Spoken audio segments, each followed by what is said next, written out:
The crystal spires of the royal palace gleam under the light of the twin suns. In a chamber that seemed spun from starlight and sorrow, a young princess stood before her mother, the queen. Her frilled crest, usually a vibrant display of amethyst, and silver, was flattened tight against her skull in distress. Her large, luminous eyes held a storm of emotions. "Mom, why do I have to marry a human?" The alien princess yelled, her voice echoing in the resonant chamber. The queen, her own majestic crest woven with filaments of statecraft and age, did not flinch. She continued to gaze out at the sprawling city below. "The accord is signed, daughter. The provisions are clear. For the survival of our people, an alliance with the Terran consortium is not just advantageous, it is essential. Their technology can shield our worlds from the stellar flares. Their agricultural methods can end the famine on our outer colonies. And you are the bond that will seal it. But a human." The princess's voice trembled with a mixture of fury and profound disbelief. They are barely evolved. They are noisy, they smell strange, they have too few limbs, and their skin is so soft. They break easily. I have seen the reports. They fight amongst themselves over everything. How can binding our fate to such creatures be wise? The same could have been said of our species once, the queen replied, her tone measured. They are younger, yes, brash, undoubtedly, but they are also relentless, clever, and possess a capacity for compassion that disarmed our entire diplomatic corps. Their ambassador did not quote treaties at us. He spoke of shared sunsets and the duty to protect children, regardless of their shape. It was affecting. The princess turned away, her delicate hands clasping her upper arms. "So I am to be traded. A political ornament. My life, my future, given to a creature from a mudball planet because he gave a pretty speech. You are too."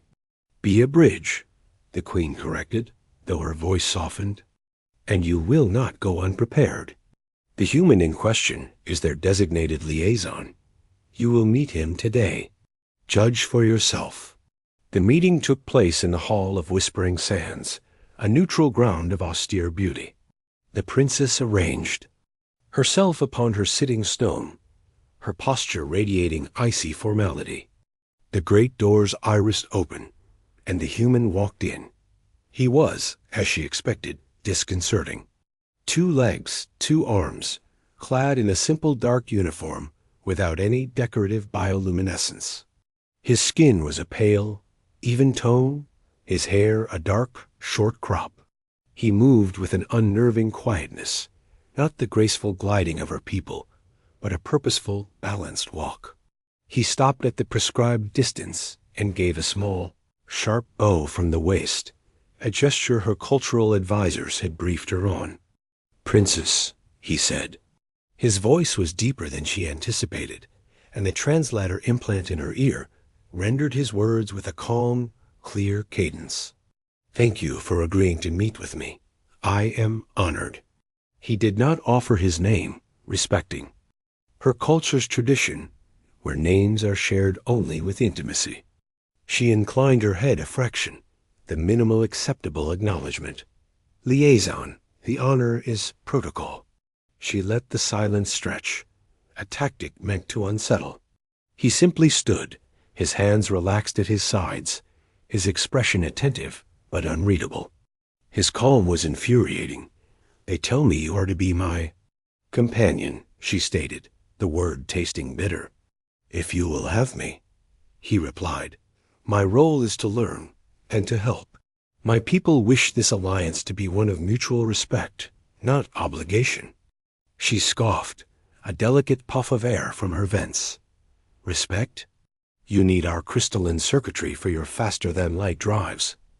We need your planetary engineering. It is a transaction. Do not dress it in sentimental cloth." The human's lips, such a small, simple feature, quirked slightly. "Sentiment has its uses, princess, but you are correct. It is a transaction. The question is, can we build something more from it? He did not try to fill the silence with pointless chatter. He did not flatter her or comment on the beauty of the palace. When she asked pointed, technical questions about Terran capabilities, he answered with precision and without boastfulness. When she deliberately referenced obscure points of galactic law, he admitted ignorance but noted the reference for later study. His lack of pretense was, against her will, disarming. Weeks passed in a tense, formal dance. They walked in the bioluminescent gardens. He explained the concept of national parks on Earth. She explained the symbiotic song of the crystal trees. He listened, truly listened, his full attention a weight she could feel. One day, a young servitor, carrying a fragile data crystal lattice, stumbled on the polished floor. The princess gasped. But before the lattice could shatter, the human moved. It was not the blur of speed her own guards might manage, but a swift, efficient lunge. He caught the lattice, stabilized the trembling servitor with a firm hand, and handed the crystal back with a quiet, "Easy now." The servitor fled in a flutter of gratitude and embarrassment. The human straightened his tunic. The princess stared. "You risked injury. That lattice is sharp. Your skin is fragile." He looked at his hand, where a thin red line was indeed welling. "It was important, to them and to your household. A small cut is nothing." "It is illogical," she said, but the heat had gone from her words. "Common decency rarely is," he replied, wiping his hand. The turning point came from beyond the palace walls.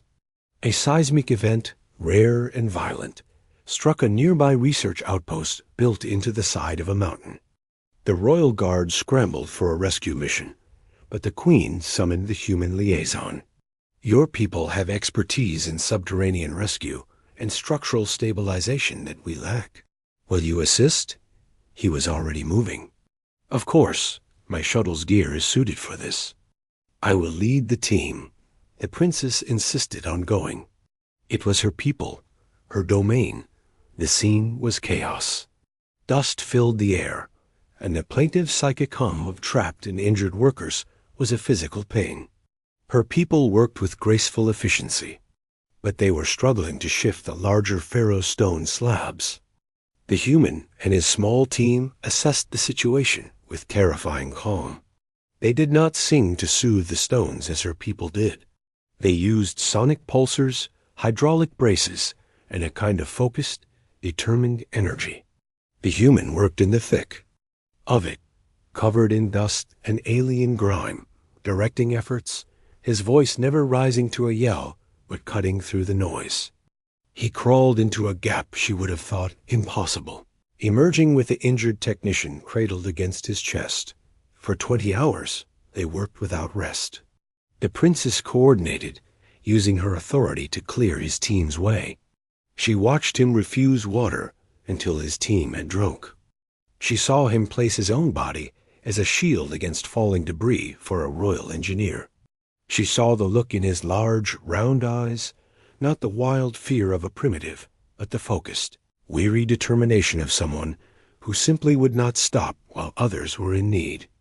When the last survivor was pulled free, the human finally sat on a shattered block, his head in his hands, utterly spent. The princess approached, carrying 2 hydration bulbs. She offered one. He took it with a nod of thanks, his hand trembling slightly from fatigue. "Why?" she asked softly, the noise of the sight fading around them. "You do not know them. They are not your people. You have already secured the alliance.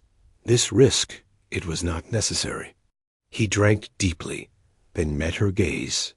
His eyes, she noticed, for the first time, were the color of the deep forest canopy on his world, she imagined. "Yes, it was," he said simply. That night, in the Queen's private observatory, the princess stood silently once more beside her mother. The stars shone, cold and distant. "I do not understand them, mother," the princess said, her voice now one of contemplation, not anger. The Queen placed a gentle hand on her daughter's shoulder. "And that is the point, my child. We have spent millennia perfecting logic, harmony, predictable beauty. They are chaos and compassion. They are fragility and indomitable will. They feel so deeply it burns them, and yet they reach out into the cold void, seeking connection anyway. We need their fire, and perhaps they need our calm. The princess thought of the human's steady hands, his quiet voice in the crisis, his refusal to yield. She thought of the cut he had earned for a servitor, and the dust on his face as he saved her people. The day of the formal bonding ceremony arrived. The princess was arrayed in her ceremonial silks, her crest adorned with ancestral gems. Before the assembled courts of two species, she stood beside the human liaison. He wore a formal uniform, clean and simple. He looked at her, and in his eyes she saw not triumph, not possession, but a question, and a promise. The high speaker intoned the rites of the eternal accord. When the moment came for her to speak the words of binding, a hush fell over the galactic assembly. She turned to face him fully. She took his hand, his warm, five-fingered, vulnerable hand in her own. She felt its strength, its calluses, its living heat. She did not look at the crowd or at her mother. She looked only at him. "I do not understand." "You," she said, her voice clear and carrying, deviating from the script. "Your ways are strange. Your world is loud. Your spirit is a wild, untamed thing." She paused. A murmur went through the crowd. The human's expression remained still, waiting. "But I have seen its worth," she continued. "I have seen that a strength that protects the weak is greater than a strength that only serves itself. I accept this bond, not for the alliance, but for the promise of what we do not yet understand."